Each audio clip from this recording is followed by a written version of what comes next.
kulanti wacan oo wanaagsan idil ahaanba daawadayaal meel kaste oo aad daafaha dunida ka joogtaan waa mar kale iyo barnaamijkeeni xalkan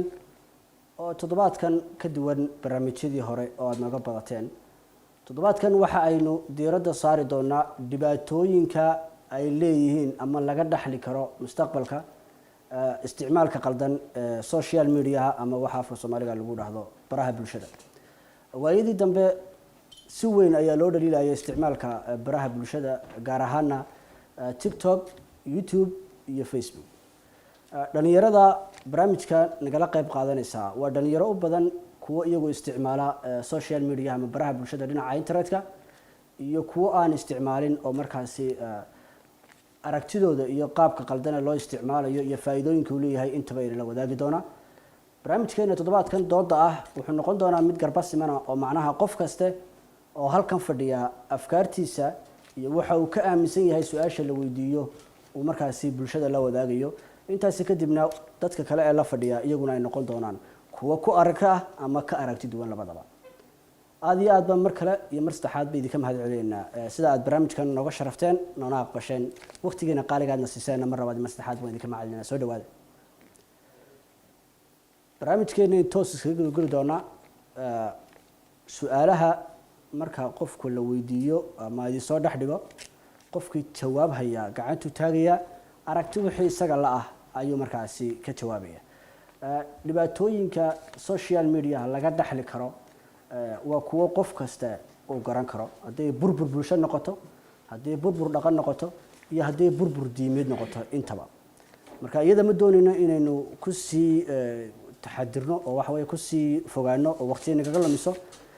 haddana 1 iyo 2 iyo 3 bay doonaynaa inaynu bulshada la wadaagno isticmaalka sida qaldan loo isticmaalo ee social media gaar ahaan Facebooka, TikToka iyo YouTubeka oo ah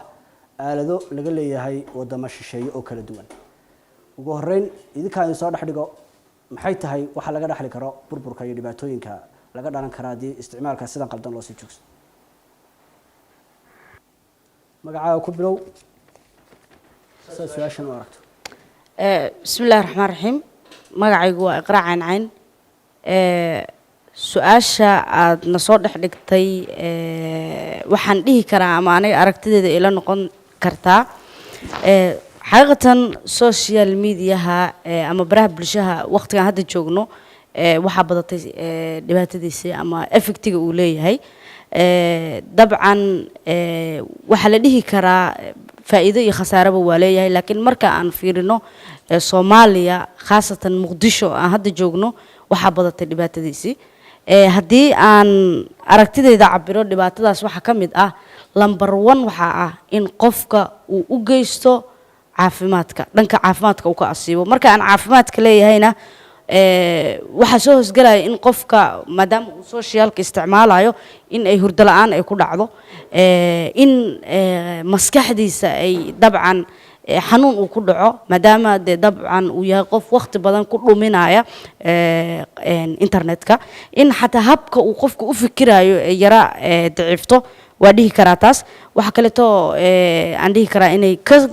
ka dhalan karto feejignaan la'aan in qofku uu wax kasta oo uu arko xal inuu soo geliyo waxa kale dhihi karaa in uu qofku ka dhumo hal abuurka macnaheedu markaan saaleeyahay dad badan oo social media siyaabo badan oo kala duwan uu isticmaala joogo uu bilaal u ka yahay يعني markaan aragtida dhiibanayo waa afeefanayaa yaan loo maleen in personal attack aan sameeynayo marka qofka inuu dabcan wax soo saar ama hal abuur u la imaan waayo inta badan way dhacdaa waxa kale oo kamid ah in lagu loos gareeyo ama uu dhumo dhaqankeena Soomaaliyeed waxaan nahay dad sharaf leh oo dhaqan leh oo la yaqaan meel kasta laga yaqaano waqtiga hadda joognaana saameyn aad u weyn buu ku yeeshay dhanka dhaqanka oo waa adiga arkaya waxa jiro dhalinyarada hadda jirta tusaale markaan dhaqanka leeyahay waagi hore ma dhici jirin in gabar isqaawiso ma dhici jirin in wiil uu door sameesto ma dhici jirin in dharka la isku dhadhajiyo waxaas oo dhan waxa aaminsanahay inay ka timid wadamada galbeedka inay nooga yimaadeen waxa kale oo dhihi karaa wuxuu lid ku yahay diinteena suuban sababtoo ah qofku marka uu isticmaalayo social mediaha khaasatan TikTok iyo YouTube iyo Facebook inta badan waxaa dhacda in qofku wuxuu rabo uu ku hadlo isagoo oo aan lahayn xadidaad ama control uusan lahayn waxaa dhacda in mararka qaarkood cay laysu mariyo oo qofku sharaftiisa iyo samcadiisa wax u dhimi karaa halka la isugu gudbiyo waxa kale oo dhici karta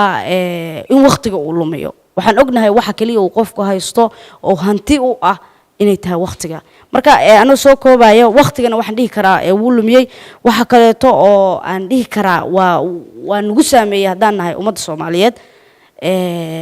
in dabcan dagaal afeed uu ka dhaco halkaas khaasatan siyaasadda markii loo hadlayo akuidiyo adu social isticmaalkeeda ma isticmaashaa social media ani ahaan horta ma dhacayso wada qof Soomaaliya jooga ama qof hadda waqtiga casriga jooga inuu dhaho social media ma isticmaalo laakiin aniga hadda iqra ahaan waan isticmaalaa inkastoo dhamaantood inta la soo sheegay aan isticmaalo laakiin wadiiqada aan u isticmaalo waa wadiiqo ka duwan aan dhihi karaa bilaal wadiiqada uu isticmaalo midda kale waxaan dhihi karaa waxyaabaha hadda aadka u qalqaldan oo ka dhaca waxa waaye aan ku aragna waqtigan waxyaabo laga xishoon jiraa la soo bandhigaa tusaale qof baa wuxuu samaynayaa in uu dabcan ama isqaawiyo gabar haday tahay ama hadhowtiina dee waxyaabo kaleeto loo saariyo teeda kaleeto midda kale jirta aan dhihi karo waxa waaye in uu kordhiyo ama dee dabcan waqtigii hore waqti kadib hadda la joogo in qabiilkii laftigeeda ama qabyaaladii uu kor u qaado marka tahay iqra walaalada kalena aynu siino fursadda madaxweynaha TikTok ugu wareejiyay Bilaal Bulshaawi aragti ahaan maxaa laga dhaxli karaa baad isleedahay haddii si qaldan loo isticmaalo baraha bulshada marka hore Rais TV waan uga mahadcelinayaa fursadan qaaliga ee nasiisay aniga iyo dhammaan dadka gadaasheeda fadhiyo magacantooda halkan aan ku soo koobi karin walaashay magacaaga muxuu ahaa iqra waan ka soo horjeedaa waxaan kaga soo horjeedaa horta inay eedeyso social media dhammaantiis wax kalena ku aanayn maayo social media ma xuma ee dadka wax soo bandhiga xun social media wax badan oo faa'iido ah ayuu u leeyahay wadanka shakhsiga qofka waxay ku sheegtay in caafimaad darro uu yahay laakiin caafimaadka inta ugu badan dadku halkaas ay ka helaan oo annagu markaan bilaabayna TikTok-ga commentiyada ugu badan oo noo imaan jiray waxay ahayd stresska ayaad naga baabi'iseen oo halkaas waxaad ka garanaysaa in annaga dad dhaqaatiir aan u ahayn oo aan cilmu nafsiga aan ka daaweynayna marka abaayo waxaan leeyahay halkaas caafimaad baa yaallo ka faa'iideyso kuna xirnaa dadka ka qoslisiya adiga wali si haysta aaminsan tahay in ay jiraan dad iyagu si qaldan u isticmaala sida ay sheegtay iqra oo aragtida ku horeysa waa dad si qaldan u fahmay social media qaabka loo isticmaalo way jiraan waanu ognahay laakiin waxaa ka badan dadka waxa wanaagsan soo bandhigo Facebook markaad aragto 20 boosti wanaagsan markaad aragto 5 boosti oo xun aad arkaysaa 5taas boosti oo xun waxay ka saameyn badan yihiin 20ka boosti ee wanaagsan ee aad soo aragtay sidoo kale markaad TikTok-ga soo gasho maxay tahay sababtu waxay tahay adiga qalbigaaga ku soo laalaabanaysa qof damiir lahaata ma damiirkaaga kuma siinaayo walaashaha oo qaawan ama qofkan la xumeynayo oo la dulminayo inaad aragto adiga qalbiga kuma siinaayo marka wuxuu ka tirtirayaa 5tan boosti ee xun 20kii boosti ee wanaagsanaa ama ha ahaato news ama ha ahaato shactaro intii uu ka tirtirayaa ka suulinaya marka taas ay keenayso qofka qalbigiisa inuu ku soo laalaabto xumaantii oo mahadsantahay Bilaal Bulshaawi inaan ka dambe igu geeyo mikrofoonka marka hore gacanta taagay السلام عليكم su-aasha idin dhex taalla weli waxay tahay isticmaalka baraha bulshada ee dhinaca internetka maxaa looga hortagi karaa dhibaatooyinka uu sababi karo بسم الله الحمد لله به والصلاة والسلام على أشرف الأنبياء والمرسلين marka waxa rabaa in baraha bulshada in ka badan 3.8 bilyan caalamka dunida ay isticmaasho waxa loo yaqaan social media maadaama social media waa saaf loo afleh waxaad u isticmaali kartaa dhanka wanaaga ama dhanka xumaanta u isticmaali kartaa Soomaalidan hadda inta badan waxa u isticmaalaa dhanka xumaanta dad waxa jira dhanka qaarka u isticmaala tusaale ahaan waxa jiri karta in qofkii ama gabar tiktok tusaalahaan tiktok u nimaan maanta waxaa arkaysaa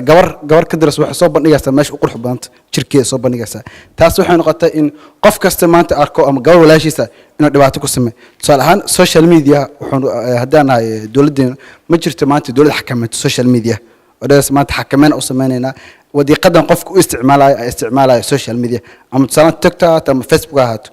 tusaale waxaa jira dad wanaag ka sameeyey social media dad waxaa jira tusaale ahaan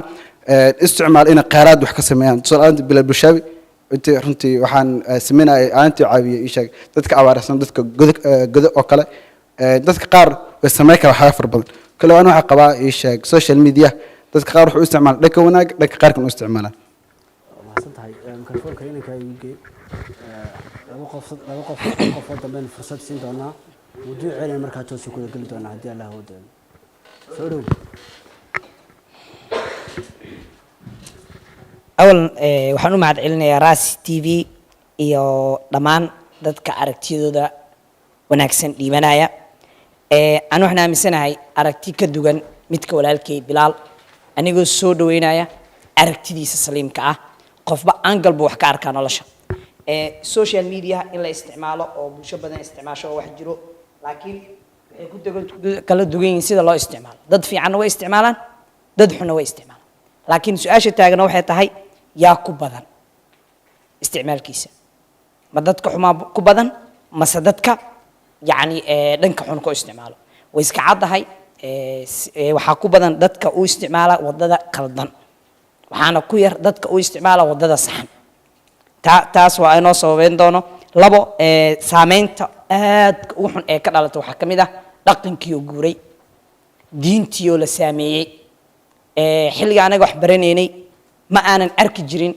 dadkii naga horeeyay social media nooga horeeyay isticmaalayay ma aanan la arki jirin qof muslim ah laa ilaaha illa allah maxamed rasuulullah sallallahu alayhi wasallam dhahaya haddana abuse gareynaya nabiga maxamed sallallahu alayhi wasallam ma aanan la arki jirin laakiin see u imaatay aaladan tiktok ah waa markii dhowr mar times ee dhacday waa markii saddexaad la arkay ama markii labaad mid u dambeeyo video ku afligaadeyna arkay diinteena xataa alihna abuuray waxa keena wax kala maaha waa social media aaladaas si qaldan oo isticmaalo waa hadhoodi jiilka naga dambeeyo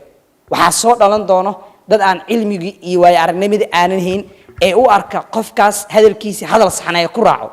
dhaqankiisa meesha ku suulay diintina saameyn uga yeelana diinteena ma qabto waxay ahayd jirta diinteena mid na dhehayso kuntum khayra ummati ukhrijat linnaasi ta'miruna bil ma'ruf wa tanhuna 'anil munkar gabadha maanta jirkeeda qaawinayso iyo wiilka shaatiga gulusyada u furanayo maanta wiilasha dhalinyarada markay wadada marayaan ama markay iskuulaadka joogaan ama markay jaamacada shaatiyaasha guluska u furan dhaqan ahaan maan lihin labo yudniina calayhi min jalaabibiina meesha ahayd waa la bedelaba yani gabar xijaaban oo social media ku jirto ama aalada tiktok ku jirto ama facebook ku jirto hadii waa wax tirsama wax la tiri kara hal iyo laba la dhihi karo gabadhii waxa arkaysaa jirkeeda meesha uu quruxda badan tusaalahan haddii dimblis leedahay ama tushtiya soo muujinaysaa timahayga haddii ay timo malaasa yihiin qurux badan soo jiidasho leh timihii muujinaysaa macnaha ku khasbaayeen wax kala maahan waa caanimo inay raadiso waa sida walaashi xasan sheegay si caanimaano oo gabagabeyn doono marka waxaan dhahayaa caanimada iyo sameel qalgelgelin haddaad caan noqoto hadhoodii dadku waxay dhihi doonaan hebel waxaasoo caan ku yaa saameynta xun wanaag ha lagugu sifeeyo bilaal bulshaaga waan ku soo celinayaa waxaad iigu wareegtaa xasan toob oo ah dadka social media aadka looga yaqaano ama aadka caanka xasan aragtida dadkan ay soo bandhigeen ma la qabtaa mise waad ka duwan tahay wallaahi niyow fikirkeygaan ka dhiibanaa laqabad iyo mucaaradidba labadaba waxaa ka fiican see ana ila tahay inaan sheego horta waa ku faraxsanahay Rise TV RTV inuu barnaamijkan qabto wax wanaagsan oo bulshadan lagu hagi karo nimayahow horta social mediaha waxa ka socdo wax yaab leh waay qof kasto waliba waxa ugu badan tiktoka hadda facebook iska business iska noqday marka loo eego video iyo waxyaabo shactari in la soo dhigo marka laga soo tago laakiin qaybtan tiktoka social media waa laba qayb mugtahay facebooka iyo qaybta kale marka qaybtan tiktoka niyo waxa u badan dad oo maxaa la dhahaa oo aad xumaanta u adeegsado laakiin wanaag waxa adeegsado saaxiibkayga oo dadku ku caawiyay live soo galo oo lacagihii uu ka shaqeeyay oo dad kale maxaa la dhahaa oo siinayo laakiin dadka waxaa u badan xumaanta. tusaale ahaan waxaa arkaya gabar iyo saygeeda iyo cunugeeda waa waxyaab leh waaye. waa mugtahay hadda sanadkan 22 la joogaa 30 sano kadib waa asoo 30 jir ah cunugii oo yar. waa reality, hebel ma dhahay. waa dad badan waa weliba hal iyo labo ma aha. waa gabadha wiilka islaanta ninkii qabay ilmihii yaraay caruurtii waxa dhan waa wala boodbooda bow. marka ma difaacay aniga dadkaas. maxaa la dhahaa seef iska tuurna ma rabto baash. nabiga calayhi salaatu wasalaam ala sida maxamed markii uu heshiisyada uu galayay waxaa la diblomaasiyaddu waxay kasoo bilaabatay waagii nabiga tusaale ahaan oo dadka loo dirayay waan ayaan asal u ah diblomaasiyadda. marka waan in maqaba la dhaho sida hadda culimmada qaar oo kale seeflaboodnimada in la dhaafo oo hebel waa gaaloobay hebel saas waaye hebel diintu ka baxay inaan la dhihin. dadkii loo dhimriyo oo siduu nabigu calayhi salatu wasallam sameey jiray in la sameeyo oo si degan waan lagu dhameeyo oo la dhaho waxaan ma wanaagsana laga soo galay familada waalidiinta dadkay wax ka maqlaan qof kasta qofuu wax ka dhageystaa in si degan doodahan RTV inuu badiyo oo xasan su-aal baan kaa sii weydiinayaa nidaamkan la dhalisan yahay stage space soo mareen ama marxalada soo mareen waqti baa jiray marxaladda nimanka tiktok aad ka hadlaysaad ku dhalinaysaa oo Facebook ku jiray oo laga soo gudbay YouTube baa la yimi YouTube-yadaad ka mid tahay dad badan waxay ka sameyn jireen waa la wada ogsoon yahay maxaad u diidaysaa in marxaladda dadka ay joogaan ay la jaan qaadaan si adigu ma garwaaqsan tahay marxaladdii waqtigaa lagu jiray inay xumeeyeen markaa idila saxsan sax waaye horta bani aadanka qof kasta wuxuu isbedel lagu sameeyaa. isbedelka waxaa ogtihiin dalkan waxaa madax ka ah dadkii laftirkiisa inuu burbura qayb ka qaatay oo dabaqyadii dhaadheeraha dadkii burburiyey madaxdii ka yihiin way kasoo micnaha wax kasta isbedela dhacay. marka dembigana ilaahay waa laga galaa waa laga tooba keenaa. marka wax weyn ma aha in qofka hadda wuxuu ku jiro wuu bedeli karaa laakiin maxaa u samey jirtay muhiim ma ah. laakiin inuu qofka bedelo laakiin siduu ku bedeli lahay si aan seeflabood ahayn oo la dhihin saan suubi oo si degan oo waan ah oo sunnada looga daydo rasuulka. qof kasto waxaa la dhahaa rasuulku wuxuu samey jiray si degana loo gali jiray. dowladda islaamka waxay samey jirtay waan dadka gaalada xitaa waxaa waaye waa loo tegi jiray heshiisaa lala geli jiray. xitaa waxaa la ogyahay heshiisyadii nabiga uu galaya mid ka mid a in bismillaahi ma lagu daraayo nabi ma laga bilaabayo maxamed le lagu qoraa waxaasoo dhan wax degan ahayn. marka wax kastoo la sameynayo in rasuulka loo raaco oo si degan oo waan ah oo nasteexa ah lagu galaa aanay aaminsanaan. laakiin ma qabi seeflabood in la noqdo oo hebel waa qaldan yahay hebel waa qaldan yihiin laakiin si degan in qaladkii loo soxo. oo mahadsanta xasan inaan kaa mikrofoonka igu dhiib su-aasha aan doonaya inaan weydiiyaa waxay tahay sababta dadka inta ugu badan ay u adeegsadaan dhinaca negativeka ama dhinaca xumaanta social media. Halo, assalaamu calaykum waraxmatullaahi wabarakaatu.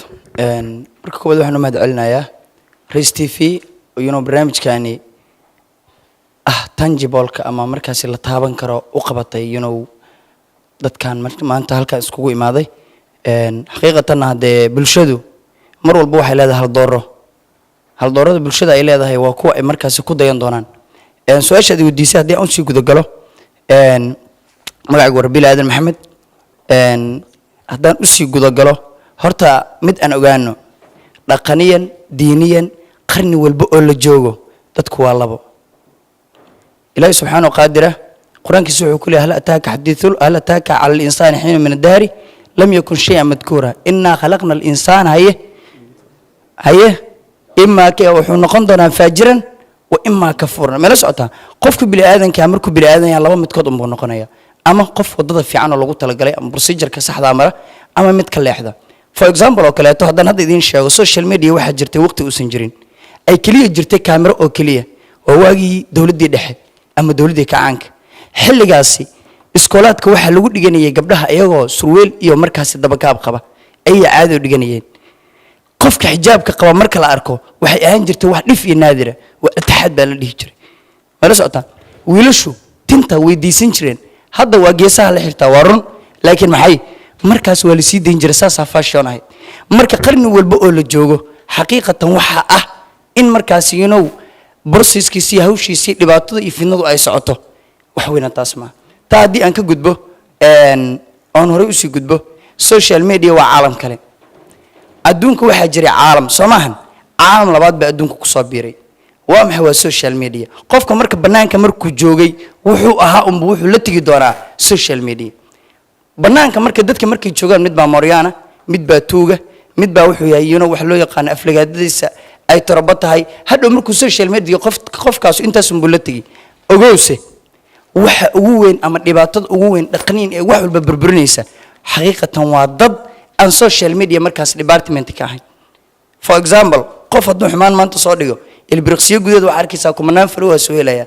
kumanaan markaas like soo helaya ma qofka marka dhiirigelin qofku xaqiiqatan waxa mar aan sameynayay erayo abwaan mihi laakiin xogaa waan iska yar xogsada erayo mar aan sameynayay waxa ku jirtay qof kastoo haliyeeyo horumariyay tiisana kuunbaa wada hodayso hagardaamintiisa iyo dhagartiisa ku hawlane hadalkooda dhag ha u dhigin la socotaa sababtu waxa ay tahay qofku markuu meel u socdo inuu dhageysto dadka dhaliishooda ma badna soo koob waxaad u doodaysaa in markaas dadkan dhibaatooyinka iyo problemka ka dhex abuuraya social media inaysan u sii socdaan baad u doodaysaa ma kuma doodayo ee waxaan ku doodayaa horta inaan isla fahano xilli kasta xilli hore iyo xilligaanba inay dhibaatadu jirtay caqabada bulshada dhexdeeda se mar waliba waa say sheegeen ragaano qofku haba soo u isticmaalo social media ay ku xiran tahay hadduu qofku inuu isku dhibaateeyo xumaan markaas ugu bareerana dee qof xun buu bulshada dhexdeeda ku noqonaya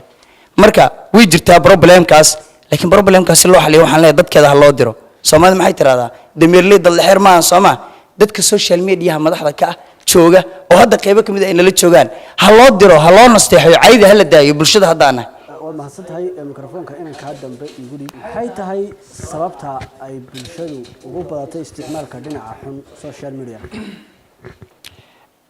بسم الله الرحمن الرحيم السلام عليكم ورحمة الله تعالى وبركاته وحمد إسكالي الله سبحانه وتعالى مركز حكتنا وحن أمهات علينا بهذا الرئيس تلفزيون رنانتي أنا إسكبلاو أنا هان رنانتي قفل بو إيدين يسحل قانتورت ونكسن جوابت هدي عن وجود الجلو قفل بو وحاويا آلة داوي استماع تيك توك أمبا waxaa isku macnaha maxaan ku yiraahdaa ishag ha u isticmaasheen isku boojeyso ay wixii la soo dhigaba maanta update ay iska dhigto ay fiirsato social media horta dhowr siyaabood ay ugu qaybsamay sida walaalkii xastoob oo ka dhawaajiyay dhanka Facebook waxa weeyaan asiga dhanka maxaan ku yiraahdaa waxa loo deeyay qoladan oo ishag amba bahda xayisiinada iyo maxaan ku yiraahdaa siyaasadda iyo dhankaas loo deeyay WhatsApp ku xawaaye shukaansiga loo deeyay waxa dhibka ka jira waxa weeyaan aalada TikTok wadamo badan oo laga xanibo way jiraan laakiin Soomaaliya way u baahan tahay iyadana in laga xanibo sababtoo ah waxa u badatay okay waxa u badatay wadada qaldan ay dhalinyartu ay u isticmaalayaan waxa kamid waxa arkaysaa dad maanta dhan amba fiidiyowiga ee bilow ilaa ay dhamaad ay soo dhigayaan khaawanaan amba timaha banaanaado amba maxaan ku yiraahdaa asigoo hablo ku dhedhegay ha soo dhigay waxaad arkaysaa 1 milyan iyo ka badan ku xiran tahay qof qeyr soo dhigayo waxaad arkaysaa wadaadda soo inta soo jarjar waqti soo geliyo juhdi soo geliya qeyrka micnuhu amba maxaan ku yiraahdaa dhanka ishag maxaan ku yiraahdaa diinta soo dhigayaan waxaad arkaysaa hal qofood aysan ku xirneen marka waxaa sabab u ah in ay sida qaldan ay u isticmaalayaan dhalinyarta TikTok bulshada kale ee ku xiran 1 milyan oo ku xiran hadii ay falowgeedu ay kala laabtaan ambi ay taageerada ay taageerayaan hal qalad hadii ay ku arkaan ay ka naqsadaan waxaad hablaha qura u sheegaysaa in ay dhibaatooyin sameeyaan jir rag iyagu dhibaatooyin sameeyaan hablaha waxa ka daran ragga xaqiiq waxa waxba la qarin maayo cid walbana way la socotaa laakiin dhalinyaro waxa jiraan maanta oo rag ah dumarku qaab qaldan uu la dhaqmayaan video ay ka duubayaan walaashiis maanta hadii ay ahaan laheeday lama duubeen amba hadii uu maanta social media uu ku arko wuxuu sameynayaa in uu gurigaba waxa weeyaan nafs isu soo gaarina laga yaabaa marka waxaan dhihi karaa raggu social mediaha isticmaala sida Bilaal Bulshaawi iyo Xasatoob iyo Baaqulibo iyo akhyaarta kale oo la wada yaqaano cid walba oo maanta social media isticmaasho haddii inta la daba galo ninkan ragga oo qofkan dumarka ama gabadha dumarka oo Soomaaliyeed fiidiyowga qaldan oo ka soo gudbiyay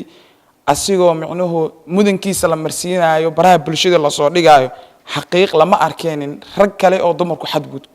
taasaa micnuhu aaminsanahay marka soo dhawaad muhiimadda aan rabay inaan u guda galo waxay tahay qof waliba oo maanta TikTok ku jiro ma wada xuma laakiin waxaa jiro dad dhiirigelinaya xumaanta waxaa laga yaabaa hadda haddii dhammaanteen taleefanadeen la soo bixiyo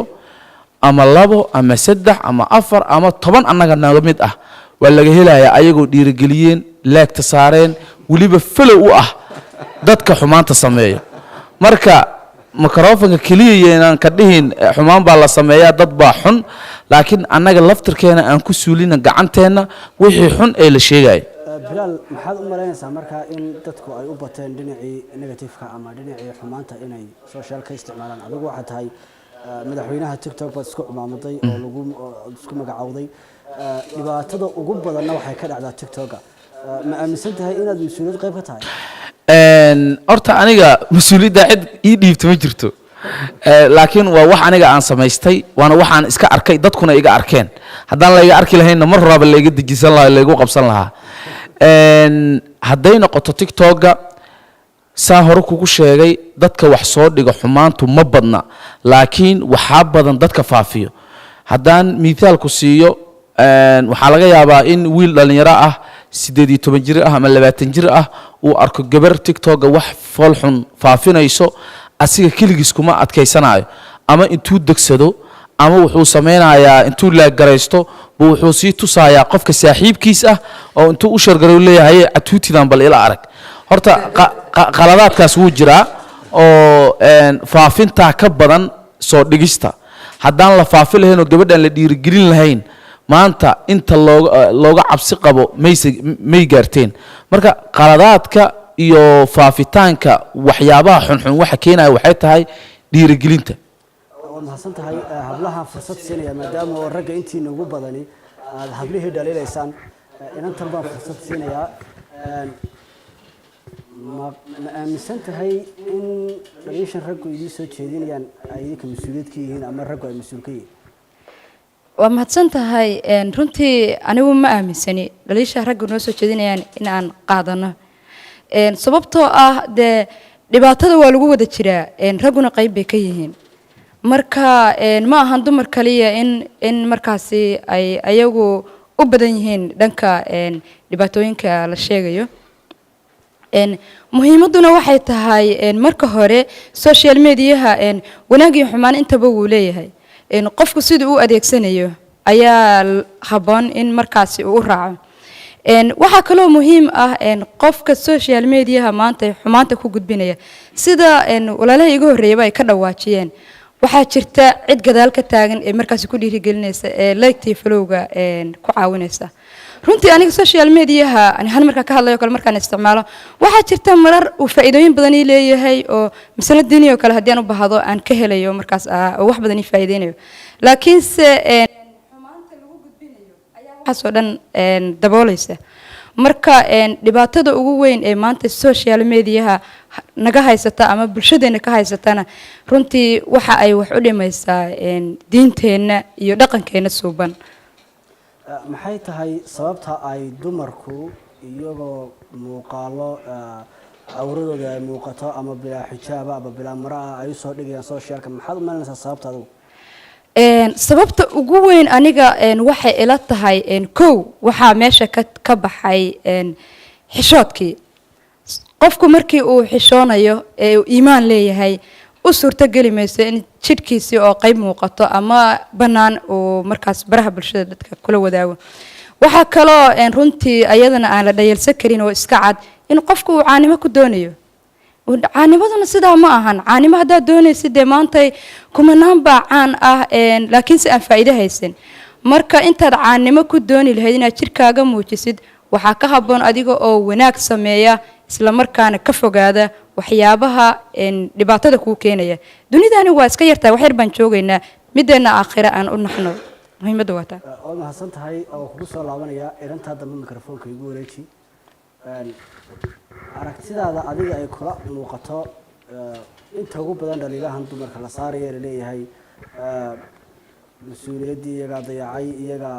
gabadh kasta halkay ugu qurux badantay soo bandhigaysa ma aaminsan tahay in dhaliilaha raggu idiin soo jeedin inaad qayb ka tihin idinku horta bismillaah assalaamu calaykum waraxmatullaahi wabarakaatu maadi koowaad horta allah subxaana watacaala iskale oo qadaray inaynu meeshan ku wada kulanno sidoo kale waxaan u mahad celinayaa Race TV oo fursadan muhiimka ama doodan aadka xasaasiga inoo qabtay intaas kadib magacayga waa Shamis Hiil Agoon horta maanta waxaynu ka doodaynay dhibaatada oo social media uu leeyahay social media horta dhibaato badan uu leeyahay dhibaato faa'iido iyo khasaare buu isugu jiraa laakiin social media horta waxaa isticmaalo qof aan fahansaneyn dhibaatada uu leeyahay iyo faa'iidada uu leeyahay midda wiilasha oo ah inay anaga kaliya dhibtana saaran ama nagu dhaliilaan aniga ma aaminsani mana qaadanayno haddii aan nahay haweenka Soomaaliyeed kaliya inaynu nahay kuwa xumaatada kaliya kaga faafiya social media sababtoo wiilashaba qayb ay ka noqon karaan dhibaatada iyo fadeexada ee social media lagu wareejinayo dumarku waa caruur cagweyn ay ku maahmaahaan dadku laakiin aragtidaas way qaldan tahay qofku wuu noqon karaa qofku qof garaadkiisa ama garashadiisu ay gaaban tahay tusaale hadda aniga social media waa isticmaalaa TikTok aan isticmaalaa Facebook aan isticmaalaa Snap aan isticmaalaa haddana waxaan ku isticmaalaa ama aan ku joogaa waxay tahay garaadkayga iyo iimaanka Ilaahay isi horta sidoo kaleeto ma rabo ama ma ku fakirin weligay inaan xumaan ama fisq ka soo gudbiyo TikTok aan isticmaalaa hal maalin xitaa hees inta iska duuba ma gelin haddana waxaan rabaa inaan sii isticmaalo oo dadkayga wax ugu soo gudbiyo horta markasta waxay ku xiran qofku wuxuu sida uu isticmaali doono iyo fikirkiisa aragtidiisu inaysan meel fog gaarsiisanayn ka dumar ahaan annaga eedda dhan ama xumaatada dhan ma lihin ragga qaybay ka lahaan karaan tusaale qaybta ay ka yeelan karaan qaybta tusaale maanta yarabaa samaystay TikTok markuu samaysto wuxuu aaminay ama uu iska dhaadhiciyay inuu gabar dhigiisa ama maxaa la balance gabar iyo wiil inuu ay sameystay oo asagii maadaama uu TikTok samaystay wuxuu aaminay inuu TikTok isku kala kici karo inuu gabar lamaan la noqdo ama gabar oo saaxiib la noqdo asaga iska dhaadhiciyay waxa laga yaabaa gabadhaas oo kaleeto inay teenage-ka ku jirto gabar yar tahay garaadkeedu yar yahay aqligeedu gaaban yahay maskaxdeedu yar tahay aqoonteedu yar tahay asagana waxa laga yaabaa suurtagal inuu yahay qof aqli iyo maskaxba dhameystiran social media oo ku wada jirnaa Bilal waa taagan yahay maxaa la baaquli waa taagan yahay rag waxay ku soo galaan social media inay gabar gacanta ka soo qabsadaan kadibna ay ku kala kacsadaan ayagoo fiirsanaya dantooda ama flowriska meesha ay ka sameyn karaan ragga qaarkood marka Bilal hadda wuxuu yiri madaxweyne waaye wuxuu yiri aniga isku doorto aniga isku magacaabo laakiin haddana waa la igu taageero dhahay oo qof ka soo horjeeda ma jirto marka Bilal waxa rabaa inaan weydiiyo maadaama mas'uuliyadaas uu qaatay iskuna arkay inay dadku ku raacsan yihiin maxaa loo sacabtumaayo oo raali looga yahay magacaas ama mas'uuliyadaas weynta maxaa la dhanka TikTok markii xataa aan fiirino meesha ugu darno dadku ku halaabaan waa ama xumaatada lagu gudbiyo waa meesha kaliya TikTok aynu ku ogaano nin iyo naagtiisa isqabo wixii gurigooda inay ku sameystaan ay rabeen inay ku sameyn karaan TikTok waa meesha kaliya aan ku ogaano casriga hadda aynu taagana marka Bilal mas'uuliyadda madaxweynenimo ama uu haysto ama uu raali looga yahay ay dadku taageeraan dhalinyaradu ku raaceen inuu ka suurto geliyo oo meesha mansabka iyo maqaamka uu taagnaa ee u doorteen dhalinyaradii ama asagii dadkii ku raacay oo raali looga noqday inuu u abaabulo oo dhalinyaradii ku xumaatana kaga dhiirigeliyo ka baraarujiyo markuu gabar oo arko wiil arko oo daneysanayo oo dantiisa fiirsanayo oo gabadhan walaasha ka faa'iideysanayo inuu maxaa la ka garab ka hor istaago sidii oo xumaatadaas loo yareyn lahaa waa mahadsan tahay waxaan mikrofoonka siinayaa Baaqul Boy oo kamid ah dadka sida weyn looga yaqaano social media Baaqul Boy maxay tahay sababta ay dadku social isticmaalkeeda ugu badan yihiin dhinaca xun mase aaminsan tahay oo ma jirtaa maadaama aad tahay qof isticmaala saddexda shayba oo Facebook TikTok iyo YouTube inta la isticmaalo si weyn loo yaqaano in dadkaasi dhaqaale awgeed ay u sameeyaan arrinta عبد الفتاح iyo Race TV shaqaalaha dhan waan salaamayaa waan soo koobayaa horta aniga TikTok horta waa iga yaabiyey waana isticmaalaa Facebookna waa isticmaalaa laakiin TikTok aniga waxbaan dhigaa caawo kale markaa baranka aan dhigaa waan kasoo markaa uun wax kale ma sameeyo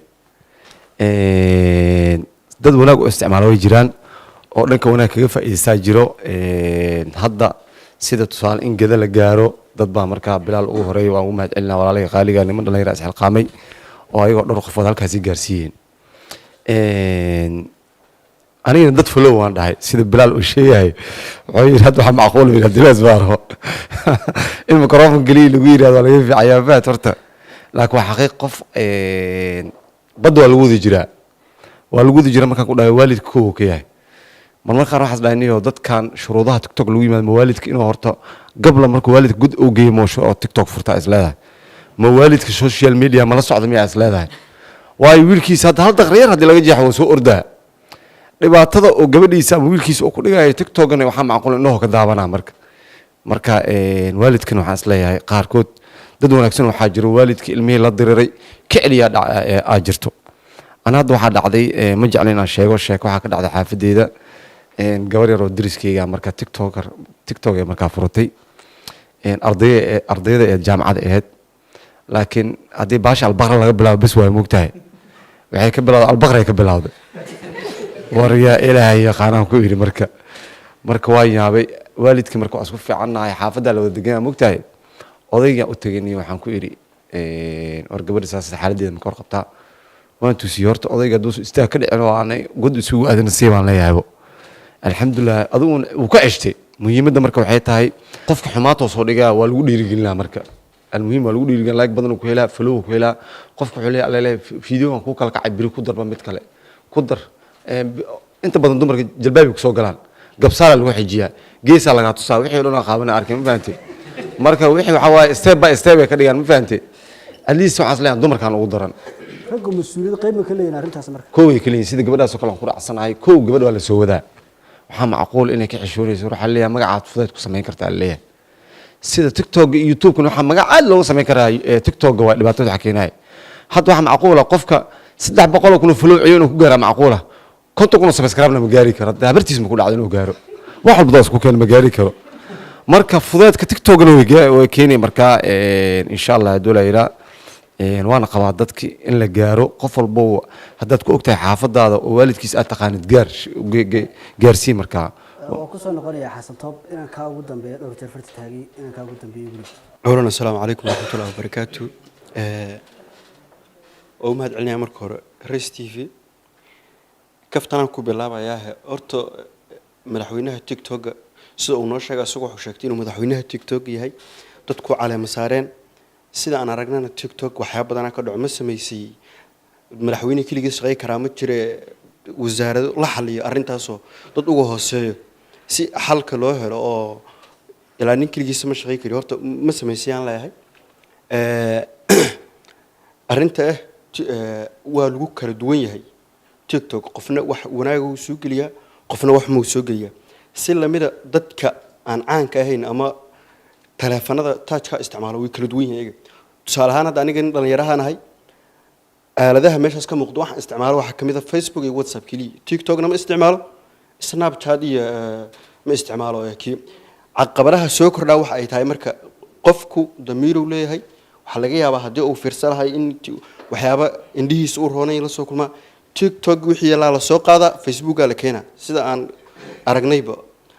Facebook-gina waa telecommunication kaliya waagi hore idaacadii la dhigeysan jiray waa meesha kaliya oo xogta kala socon kartay saxda oo ama ka uga warqabi kartay wadanka dhibaato ma leeyahay TikTok haddaan ka hadlo kow 100% TikTok iyo inta ka dhaxaysaba YouTube waxay leeyihiin dhibaatooyin fara badan kow dhaqanka dhibaatooyin ku leeyihiin diinta dhibaato ku leeyihiin tusaale ahaan dhaqanka kale ma dhici jirin mana la arki jirin gabar soo baxdo ama rag ajaanibka ah la caweynayso la tumanayso ma la arki jirin lama arki jirin haddana fadlan raaligeli ka bixi ereyga aad sheegaysaad leedahay la tumasho waa ka bixinaya raaligeli oo ka soconaya marka dhaqankii influence-kaas ku yeesho waxaa dhacday marka in wax markii hore laga xishoon jiray hadda si caadi ay noqdaan diinto kale effect aad weyn ku yeesho qof dumara ama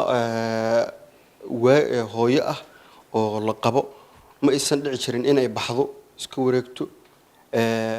rag ajaanibka ah ay marka qaar sawirro la soo gasho ilaahay baa quraankiisa ku leeyahay qarna fi buyutukina nisaa dumar uu ku nagaada guriyiin ifan xitaa haddii ay gurigeedii joogto automatically iyadoo hadii taleefankaas kugu soo galaysa wana wax damiirka bini'aadanka ka xisho wax marka buurinaya waxa ay tahay aniga dalkan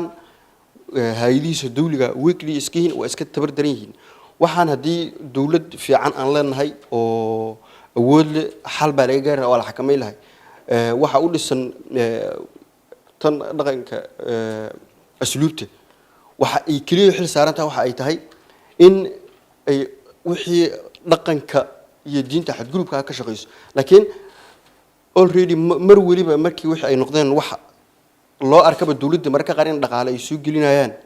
oo dad badan oo dawladda inda ku soo shidalahay ay howlo kala haystaan waa laga gaabsada marka waxaan bogaadinayaa in dawladdan arrintaas ay aad faragelin u soo samayso xasan toob ugu horeeyay kugu soo noqonaya hal mar waa soo kooba ana waxaan leeyahay shirkadaha oo dhaqaalaha haysto ee wadanka joogo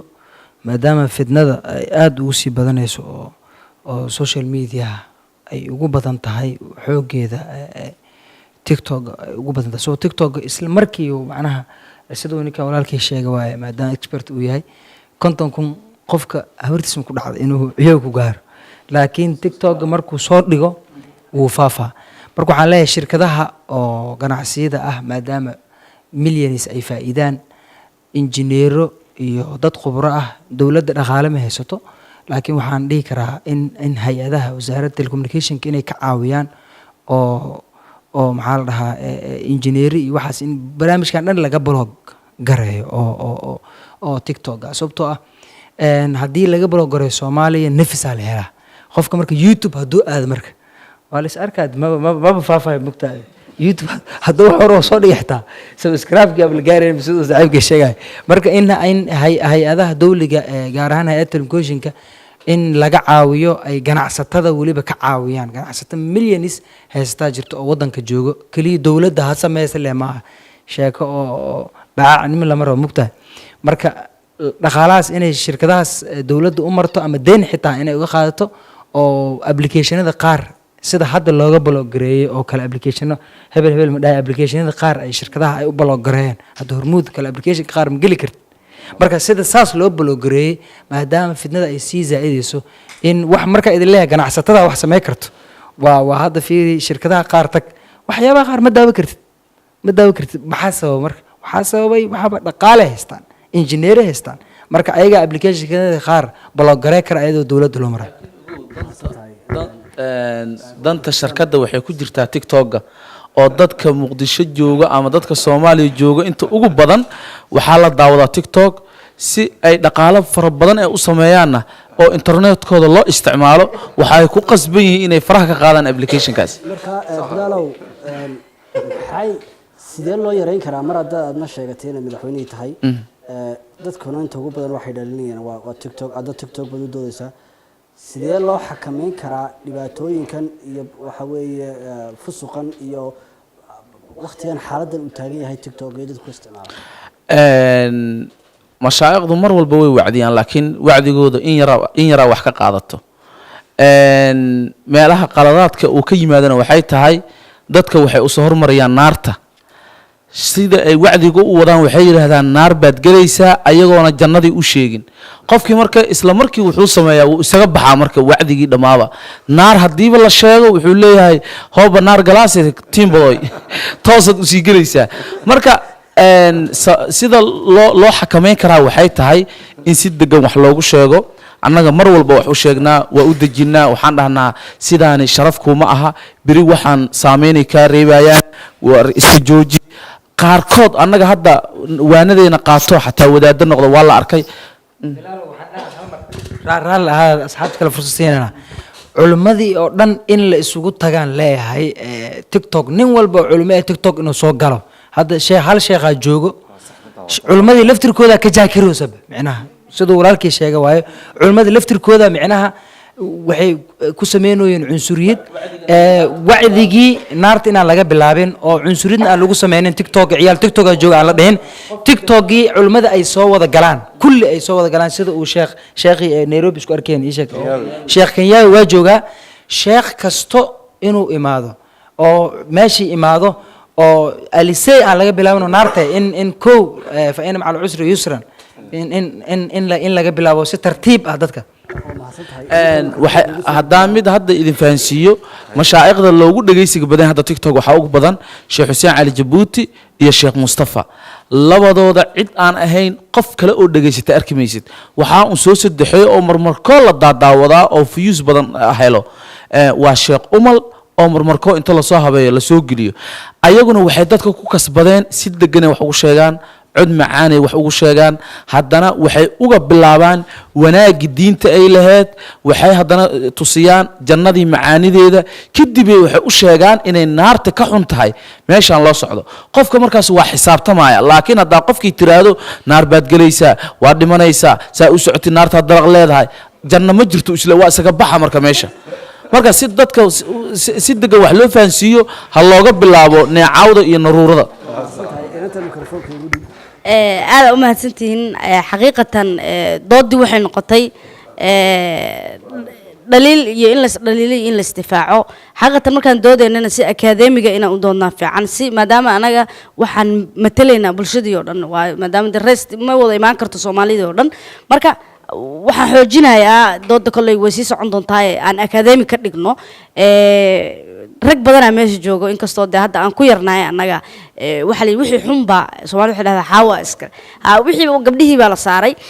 aniga waxaan aaminsanahay gabdhaha laftigooda oo qaldan ama qaldamay dee qof kasta waa ibni aadam waana qaldamaya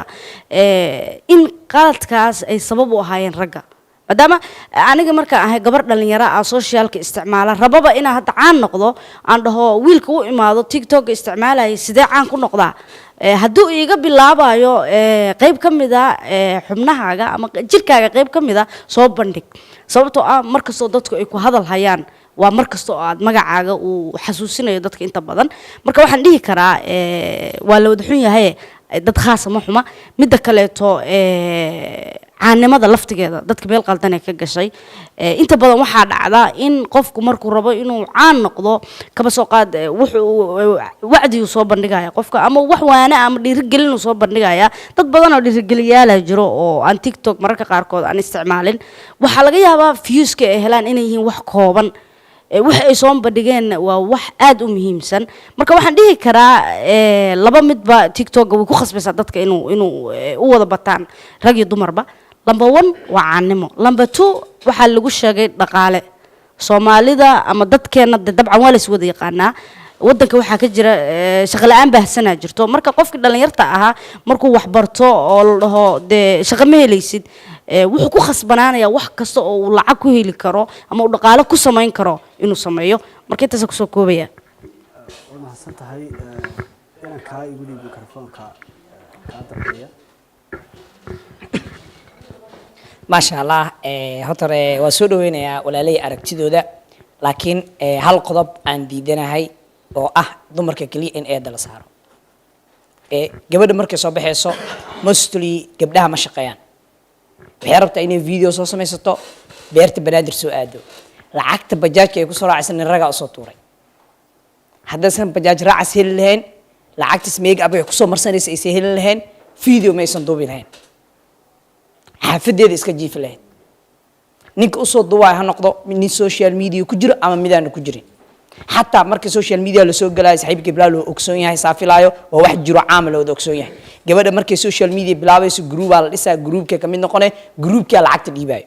حديث قبل أس أودين سي فيديوز وكلاك قبل هذا اللي هو جروب كالعكت اللي باي وقبل أس رنجرين عيو وقادن دون تام كافن كورا وهيل دون هذا أنا توكل دون أنا سوي ترامنو أوكي هنود جرستو تامرك سي جود وواحد أجران عرقني أنا مرة سوشيال ميديا صوت علي أو برامج على أوران كهذلي تيك توك عربي إنا بلاو ير تيك توك استعماله أوتجي وحنا بنيو تيك توك إنا إما دربا فيسبوك سبيج سوق لك إيه محا يقول التليني عورانيو تيك توك هذا وحاودي هلا أور هلا يشوش هذا لا إماتين مكوس عنيسو إيه أما عادي شاتي جلوس صفراني ama niikine ama heese si kale ma ku kala kacayse marka hal mid dhaha dadka xumaanta wado ee tiktok xumaanta ku geenayo bulshada meel waliba ay joogto maanta ta milyan gaartay ka milyan gaaray oo xumaanta soo gudbinayo haddii vlogga lagala noqdo loofka laga dhaafo waxaa dhici doonto in dib loo noqdo dadka wanaagga wadan lagu soo dhiirtay saaxiibka xasan wuxuu dhahay culimada ha imaato culimadii inay imaadaan dhiirigelin u haystaan waxayse ku haysan sheekh kiyaawiya ka mid ah culimada ku jirto video soo dhigay asagoo dhahay gabari ha suruxin saan ha yeelin wiilow saa ha yeelin videogi wuxuu usoo sameeyey remember waxa lahayo sheekh kiyaawiya inuu suruxaya laga dhigay sheekh kale ee sumcad bulshada ku leh sharaf ku leh sidoo ugu dhiiran karaa inuu meesha u imaado kuma dhiiran karo wax dhiirigelinaya meesha ma aysan joogaan marka almuhiim hal mid aan kusoo koobaa aniga dowladda iyo dadka lacagta haysta xasan ra'yigiisa ku raacsana dowladda iyo dadka dhaqaalaha ilaahay siiyey iyo qof waliba awoodo iskuul hadda maamulo ka ahay wasaaradda waxay u samaysay iskuulaadka AIMS waxa la dhahay oo si guud daatada loogu xareeyo ardada sidaas si lamid ah dowladda dalka iyo dadka dhaqaalaha haysto si guud aaladan TikTok hala kansano automatically wax faa'iido bulshada uma laha khasaare mooyee qabiil dhiirigelisay tusaale ahaan hal mar aan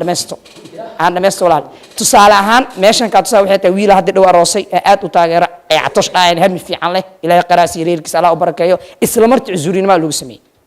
waxa arkay nin TikTok leh beejkiisa qabiil ku sheegay tusaale marka beejka ay maatay afiirsato waxa arkaysa waxa hadda reehebel ka tahay libax iisoo to reehebelkaada amaanay qabiilkii dhiirigeliyay dhaqankii looga tagay marka hal mid gabagabadeeda waxaan ku soo gabagabeynaa dadka dhaqaalaha haysto iyo dowladda ayagoo aan qiradooda fiirsanayo dhaqaalaha adduunka uga tagayaan TikTok dalka laga suuliyo ha laga dhaafo ab kale dhalinta loo keeno haddii tan lagu sii socdo waxaa la arki doonaa maanta qof walba videoyi gaaran ha sii share gareeyo qof dhalinyara waxaa lagu arki doonaa horena waa loo arkay dad isqaawiye hore waa loo arkay dad TikTok ee cimaamada uga dhacday oo sharaftooda ku dhamaatay wax ka sii daranaa la arki doonaa maalmaha soo socdo ama sanadada soo socdo TikTok oo video la soo dhigay dad xumaan sameynayo waa la arki doonaa haddii aan la soo dhigi karin meelo kale in la geeyo la arki doonaa almuhiim waxa ku soo goobaya gabadha TikTok galay sida baaquli boo sheegay ee isqaawi doonto qof hooyadeed muuday gelinay aabaheed muuday gelinay social media waalidiinta qaar ma yaqaanaan ma update gareysno marka moodka ay galay qofkii yaqaan qof waalidkiisa oo ka dambeeyo war ha dhaho ka joog waalidkana ha u sheego qof cunugiisa xumaan u rabo ma jirto wiilka gabadhan ku kala kacsanayo walaashiis in lagu kala kacsado wallahi ma ogolo ee wiilow adigoo rag ah gabar walaasha xumaan ku kala kacsan wanaag in aan loo noqdaa fiican waad mahadsan tahay gabagabadii barnaamijkeenu soo gaarnay waxaan markaa isweydiin doonaa xalku muxuu yahay si intaynan xalka u gelin laba qof saddex qof aan chance ugu dambeeyo siiyo ninkaa kalena ha igu wareejiyay bismillahi raxmaani raxiim magacaygu waa Anas Maxamed Soomane run ahaantii waxaa Rise TV uga mahadcelinayaa fursadda kooban ee maanta la siisay debate-kan weli ma maleynayo in la qabtay ay noo qabatay oo uga mahadcelinayaa maamulkii mas'uuliyiinta TV-ga Rise maanta wax laga doodayo aaladda social media TikTok Facebook Instagram all of them aniga ahaan waxaa ku jira dadka TikTok isticmaal runtii meeshan waxaa uga mahadcelinaa dad badan oo sida wanaag ama positive-ka u isticmaala TikTok sida Bilal Bulshaawi baaquli boy iyo shakhsiyaad kale aaladda YouTube-kana saaxiibka xasta uga mahadcelinaa TikTok-ga qofna wanaag u isticmaala qofna xumaan u isticmaala maahan dadka in la israacsiiyo kidaacadda laga hadlana waxay tahay ana waxaa ku jira dadka ama shakhsiyaadka dhaliilaya gabdhaha runta haddii la sheegayo aalad social media markii laga hadlo waxaa ka socda sid bursi badan iyo dagaal badan ka socda haddaysan gabar TikTok isticmaalin raggan banaanadan isku dili lahayn sidoo kalena banaanada isku micirsan lahayn markii aa usoo gudba dhinaca xumaanta boqolkiiba 60 waxaa aaminsanahay in gabdhaha ay xumaanta ugu badan yihiin TikTok wanaaggan ay ragga u badan aniga waa sidaa aaminsanahay shakhsiyan ana iska soo qaada TikTok aa sameysanahay madaxweynaha TikTok asaa mas'uul naga maanta u dambeeyay weydiinaya sida aniga aan ku gaari karo marka TikTok aa sameysanahay si aan dad badan oo aqoonsado ama magac ku yeelan karo runtii aad u dhiirigeliyo marka wanaagga hadduu qof meel ka tusay qof kale xumaan ka tusi karo xumaanta dhan ee TikTok markii loo eego social media badanaa Facebook-ga iyo YouTube-ka dadka lacag u raadsan laakiin TikTok oo ah meesha ugu dhibka badan waxaa is leeyahay tilaabada khaldan gabdhaha oo badan sida aaminsan aniga oo mahadsan tahay waxaan soo geli doonaa su-aasha ugu dambeysay aan idin dhex dhigi doono ee qof kasta uu aragti la wadaagi doono ayaa ah waan ka sheekaynay dhibaatooyinka ay social mediahu ku leeyihiin bulshada dhaqan ahaan diid ahaan iyo dadnimo ahaanba waxa iyadu u baahan in la keena waxay tahay haddaba si dhaqankeeni loo badbaadiyo diinteeni loo badbaadiyo qofka personalitygiisa uu badbaadiyo maxaa xala maxay in la qaadaa loo baahan yahay aragtidaas ayaan soo dhex dhigi doonaa qof kasta 2-3 point yaanu ka badin sidoo aragtida u arko aragti hore loo soo jeediyay inaad taageerto mooye dibna hadalkaaga dib ugu socodsiin waqtiga aanu mimaaskareyno marka idinkan mikrofoonka idinku soo dhaweynaya waxaan ugu horeysiinayaa Bilal Bishawi maadaama uu yahay soo sheegay madaxweynaha TikTok dhibaatooyinka ugu badan ee social media ka tagan sidee loo xallin karaa si wax kasta loo badbaadiyo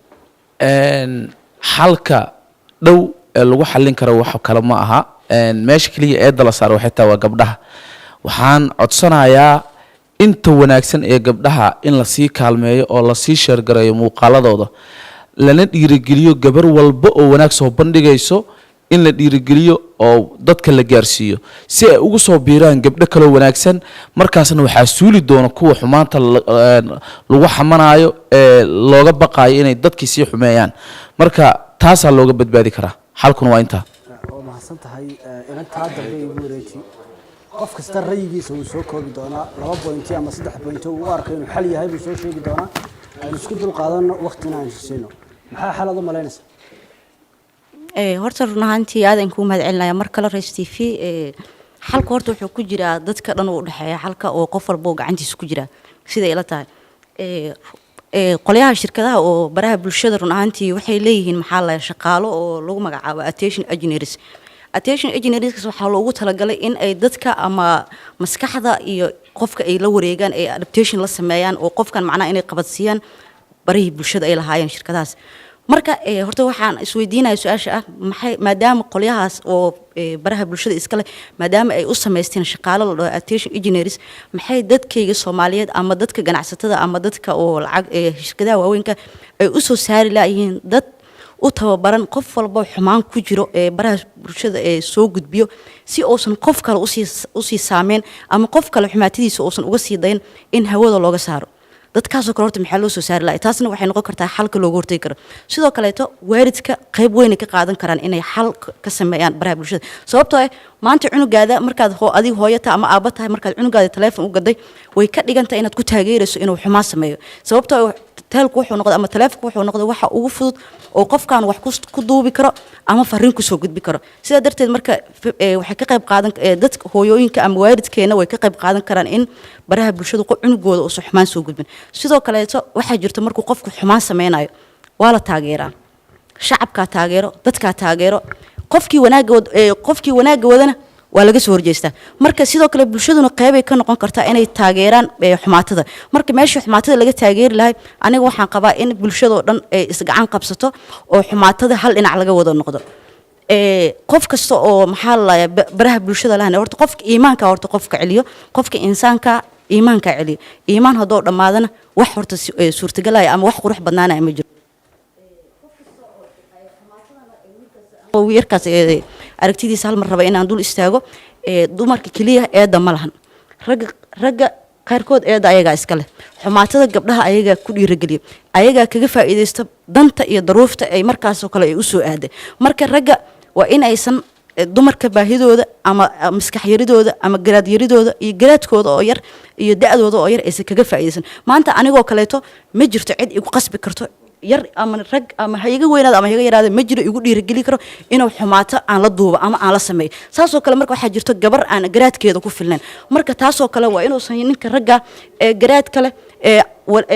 gabar la dhalatay hooyo soo dhashay u dhixi doona dhali doona inuusan kaga faa'iidaysan gabadha baahideeda taasaa wax kasta looga hortagi karaa baaqulubay adigu maxaad u aragtaa inuu xal yahay si loo badbaadiyo dhaqan ahaan dad ahaan iyo weliba diin ahaanba والله عبد الفتاح وحد مودا وحنا ما رجبالد مودا هذا إلهي تيس لقى مقوستو بحنا هذا البلاويين فرق ما قدنا واي قبيل كصدق كسر نقول حجر هذا والعقل يقول بحنو يا ويقول أفكار لك شيء يجري يفرد هذا العقل يقول بحنو يا وحلو وسيدرو يقف يا دوير رير هبلي العقل وسينا هذا waa run rag inta badan dumarka waa la keena raggaa keeno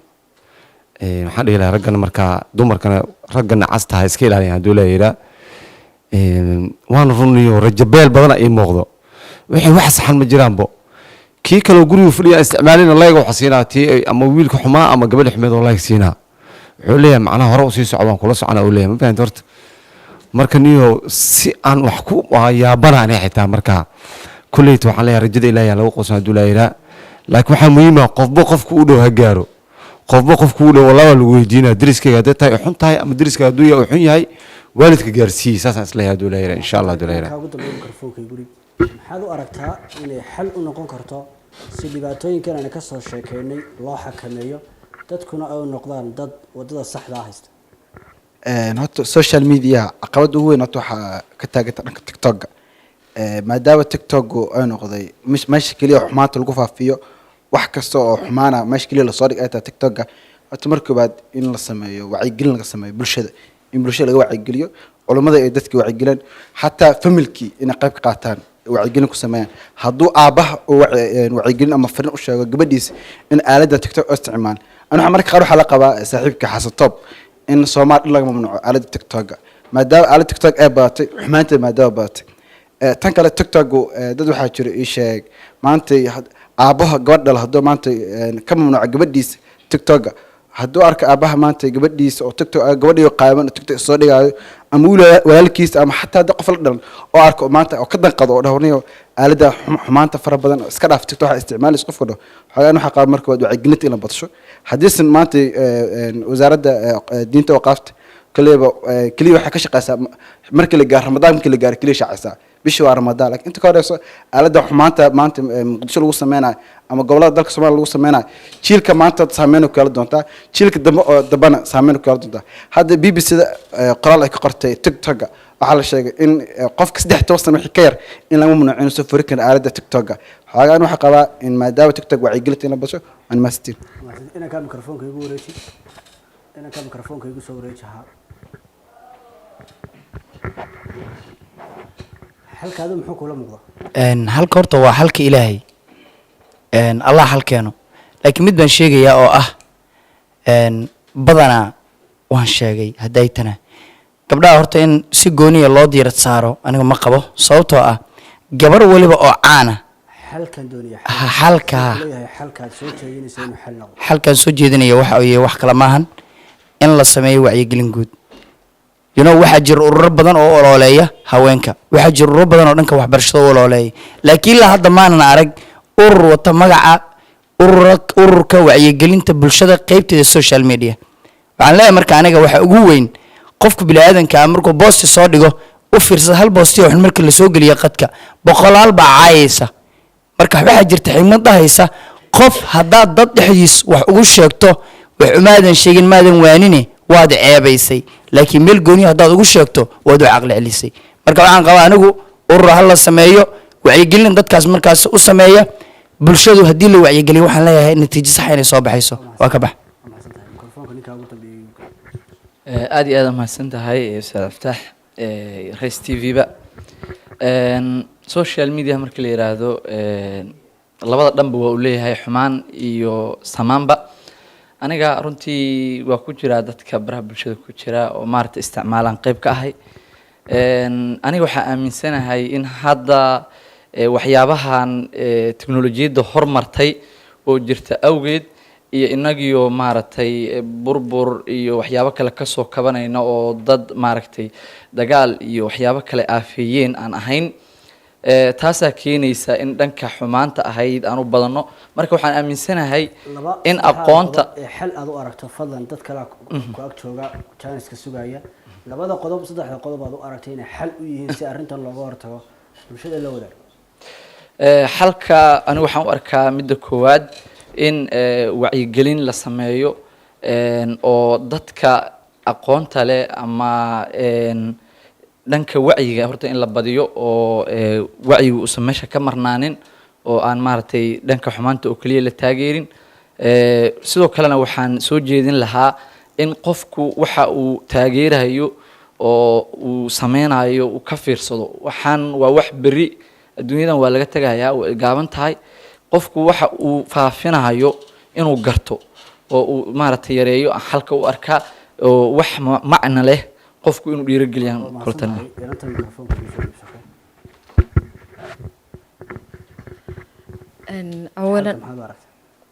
أولا السلام عليكم ورحمة الله تعالى وبركاته والسلام على دليرة قلبت هالكن اسكو تمادي سيدو كل واحد ما هذا علينا يا رئيس تي في وقبتي موضوع عن آيات وحسها بدن ضد دليرة بدن وحكى دواجيان حما أنت إيو إن الاستعماله براه برشة السامنت إن أي هجانت ويهين دنك الدمركة لكن أنا جو حن أسديه لها تا بدل كذا إن social media dhanka TikTok xumaanta in lagu faafiyo number 1 inay ka yihiin in ragga inay dumarka ku dhiirigeliyaan xumaan inay sameeyaan way jiraan dhalinyaro inta badan wacyigelin sameeysa ku dhiirigeliya dhalinyarada waxyaabaha saameynta ku leh inay joojiyaan ani ahaan waxaan isdhihi lahaana xalka kaliya dhalinyarada lagu wacyigelin karo inay tahay gabi ahaanba Soomaaliya in lagu suuliyo isticmaalka TikTok taasaan xal u arkaa waxaan rabaa inaan labo aan kusoo koobo xalka aan lagu joojin karaa ama xalka looga hortagi karaa xumaanta la faafinayo number 1 waxaan dhihi lahaa dadka ay shaqadeedu tahay ama systemka ama hay-adaha markaas shaqadooda ay tahay in ay soo saaraan mabaadi ama rules la maro qofku intuusan TikTok furan haddii ay taa ka timaadama totally ba in wadanka maadaama wadamo badan oo adduun ka mid ah laga joojiyay oo la arkay bahalkan TikTok la yiraahdaa inuusan faa'iido lahayn totally ba in la joojiyo oo wadanka laga mamnuuco midda kale to aan qabana waxa waaye aan kusoo gabagabeynayaa in wacyigelinta culimada iyo dadka aqoon-yahanka ah oo aan garan inay waxa la faafinayo ay xumaan u arkeen inay wacyigelinta badiyaan meel kastoo joogaan qof kastaana uu qofka kale ta gaarsiiyo intaas ayaan kusoo gabagabeynaya ma badinayo laba qodob aan kusoo koobaya halka waxaan aaminsanahay aniga culimadu qaylo waa ku daaleen wax waliba oo waxaan lagu yaray karo waa la sheegay laba arrin ugu muhiimsan ah isleeyahay kow dawladdu waxa ay leedahay hay'ado waxaan u xil saaran wasaaradda diinta iyo awqaafta iyo asluubta inay iskaashadaan waxaan amra cad ka soo saaraan wax lagu sameyn karo midda labaad waalidiinta cid aan waalid dhalin ma jirto wax duur ka imaada ma jiraan inay arrintan aad uga fikiraan ka wacyigeliyaan dadka u sheegaan ilmahooda wax wanaagsan ay baraan dhaqanka iyo diinta intaas lagu xakameyn karaa isla maasantii mar labaad mar saddexaad rays television waa maasantiin halka ugu wanaagsan oo la gaari karo marka hore waxaan leeyahay tixyar imisaa maryaha dhigay ku dhaqaaqay qaabani dhintay oo dib loo arag runaantii qof walbaba in ay iyada iska fikirto ee iyada is asturtay sumcadeeda iyo sharafteeda iyo aayaheeda dambe ka fikirto way wanaagsan tahay xalkuna wuxuu yahay cid walbaba oo xumaan faafinayso oo aad maanta follow ama ishaag aad loo fusaari jirto aad taageeri jirtay dib uga laabo runaantiina waxay badanaa dhalinyartu ay macnaha isku afkaar noqdeen in aaladaba TikTok maxaan ku yiraahdaa laga suuliyo Soomaaliya oo idil anigana taas baa la qabaa waan mahadsantiin بسم الله أنا وحلك وحنا أركا لبا موضوع مدو ولا له بقى صور دواتين وسيح وتشينا يا وعي قلنتا تكلا ما هن تيك توك وكلية مالها حمان تلقوا فيه أما صدق قلدن سوشيال ميديا مركي الله استعماله ويبدأهن آلاتها الاستعماله مركا أنا وحل وحنا أركا جود أهان إن سوشيال ميديا أما aan iraahdo social media nooc kasta oo yahay in la helo cid xakamaysa taas oo markaas aan u arko in ay tahay dawladda oo kale in la helo nidaam dawli ah ee xakameeya guud ahaan social media halkaas dabaan arko daawadayaal intaasi waxayna ugu eeg barnaamijkeeni xalkeen oo toddobaadkan markaas aynu diiradda ku saaraynay dhibaatooyinka iyo waliba waxyaabaha aadka loo dhaliilo ee ka socda baraha bulshada gaar ahaan TikTok, YouTube iyo Facebook dad badan dhalinyaro badan oo iskugu jira aqoon-yahan iyo dadka socialka isticmaala ayaa markaasi aragtiyo kala duwan ka soo bandhigay ugu dambeynna qodobada ay u arkayeen inay xal u tahay si markaasi loo ilaaliyo dhaqanka dadka diinta dadka iyo weliba dadnimada labadaba ayay soo bandhigeen waxaanu rajaynaynaa in walaalo badan oo barnaamijkan markaasi ku xidhan oo daawadaana ay qaadan doonaan tooyinka iyo waayeelka ay markaasi soo bandhigeen dhalinyaradan barnaamijkan inta barnaamij lamida ku kulmayno aan idinku dhaafno sidaas iyo